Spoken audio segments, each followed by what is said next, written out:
Hi friends, welcome back to my channel. ప్రేమతో వండండి, ప్రేమతో వడ్డించండి. ఇవాళ మనం టమాటా నిలవ పచ్చడి ఎలా చేయాలో చూద్దాం. చాలా చాలా ఈజీ రెసిపీ, చాలా సింపుల్గా ఇది చేసేసుకోవచ్చు. తప్పకుండా ట్రై చేయండి. ఈ రెసిపీ స్టార్ట్ చేసే ముందు మన ఛానల్ ఎవరైనా సబ్స్క్రైబ్ చేయకపోతే సబ్స్క్రైబ్ చేయండి, ఇంకా బెల్ ఐకాన్ పైన క్లిక్ చేయండి. ముందుగా 1/2 kg టమాటాలను తీసుకొని బాగా కడిగేసి కంప్లీట్గా ఆరిపోయిన తర్వాత ముక్కలుగా కట్ చేసి పెట్టుకోవాలి. ఇప్పుడు స్టవ్ పైన ఒక ప్యాన్ పెట్టుకొని 1 టీ స్పూన్ ఆయిల్ వేసేసుకోవాలి. ఆయిల్ వేడయ్యాక 1/2 టీ స్పూన్ పసుపు వేసేసుకొని ఇందులో కట్ చేసుకున్న టమాటా ముక్కలు వేసేసుకోవాలి. ఇప్పుడు వీటిని మెత్తబడేంత వరకు ఉడికించుకోవాలి. స్టవ్ని మీడియం ఫ్లేమ్లో పెట్టి ఉడికించుకోండి.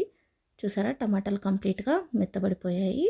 ఇప్పుడు స్టవ్ ఆఫ్ చేసేసి ఇందులో కొంచెం చింతపండు వేసుకోవాలి. 1/2 kgకి ఒక 50 grams వరకు చింతపండు వేసేసుకొని దీన్ని బాగా కలిపేసుకొని కంప్లీట్గా చల్లగైపోయేంత వరకు ఉంచేసుకోవాలి. స్టవ్ ఆఫ్ చేసిన తర్వాతనే చింతపండు వేసుకోవాలి.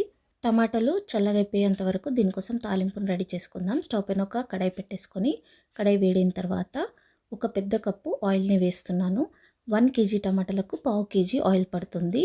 సో ఇప్పుడు నేను 1/2 kg తీసుకున్నా కాబట్టి ఒక పెద్ద కప్పుతో ఆయిల్ తీసుకున్నాను. ఆయిల్ వేడయ్యాక కట్ చేసుకున్న 6-7 ఎండుమిరపకాయలను వేసేసుకొని బ్రౌన్ అయిపోయిన తర్వాత 1 టీ స్పూన్ ఆవాలు, 1 టీ స్పూన్ జీలకర్ర వేసుకోవాలి.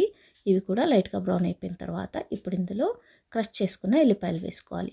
ఎల్లిపాయలు కూడా 1 kg టమాటాలకి 1/2 kg ఎల్లిపాయలు తీసుకోవాలి. నేను 1/2 kg తీసుకున్నా కాబట్టి 1/2 kgలో సగం ఎల్లిపాయలను తీసుకున్నాను. అందులోని కొన్ని క్రష్ చేసుకొని వేసుకోవాలి. తాలింపులో 1 టీ స్పూన్ వేయించిన మెంతుల పొడి వేసేసుకొని దీనంతా బాగా కలిపేసుకొని లైట్గా బ్రౌన్ అయిపోయిన తర్వాత ఇప్పుడు ఇందులో 1 టీ స్పూన్ పసుపు వేసుకోవాలి. ఇప్పుడు ఇదంతా బాగా కలిపేసుకున్న తర్వాత స్టవ్ ఆఫ్ చేసేసి కంప్లీట్గా చల్లగైపోయేంత వరకు పక్కన పెట్టేసుకోవాలి. చూసారా, ఉడికించి పెట్టుకున్న టమాటా ముక్కలన్నీ చల్లగైపోయాయి. ఇప్పుడు ఇందులో మనం కారం వేసుకోవాలి. కారం కూడా 1 kgకి 1/2 kg కారం పడుతుంది. నేను 1/2 kg టమాటాలు తీసుకున్నా కాబట్టి దాన్ని బట్టి కారం వేస్తున్నాను. మీకు ఎంతైతే క్వాంటిటీ టమాటాలు ఉన్నాయో దాన్ని బట్టి వేసుకోండి. ఉప్పు కూడా కేజీకి 1/2 kg పడుతుంది. నేను ఒక చిన్న కప్పు ఉప్పు వేస్తున్నాను. ఇప్పుడు ఇందులో వేయించిన జీలకర్ర పొడి 1 టీ స్పూన్, వేయించిన మెంతుల పొడి 1 టీ స్పూన్, ఇంకా మిగిలిన ఎల్లిపాయలను ఇందులో వేసేసుకోవాలి. ఇప్పుడు దీన్నంతా బాగా కలిపేసుకోండి. ఇలా మసాలాలన్నీ ప్రాపర్గా కలిపేసుకున్న తర్వాత ఈ టమాటా ముక్కలని మిక్సీ జార్లోకి తీసేసుకొని మెత్తగా గ్రైండ్ చేసుకోండి. వాటర్ అయితే అస్సలే అంటకుండా చూసుకోండి. వాటర్ పడితే పచ్చడి బూజు వచ్చేస్తుంది. చూసారా, ఇలా మెత్తగా గ్రైండ్ చేసి పెట్టుకున్న తర్వాత ఇప్పుడు దీనికి మనం తాలింపు వేసి పెట్టుకున్నాం కదా, ఆ తాలింపుని ఇందులో వేసేసి దీనంతా బాగా కలిపేసుకోవాలి. టేస్ట్ అయితే చాలా బాగుంటుంది.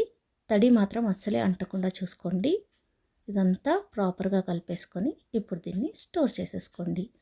టేస్టీ టమాటా నిలవ పచ్చడి రెడీ అయిపోయింది. చాలా చాలా బాగుంటుంది. తప్పకుండా ట్రై చేయండి. ప్రేమతో వండండి, ప్రేమతో వడ్డించండి.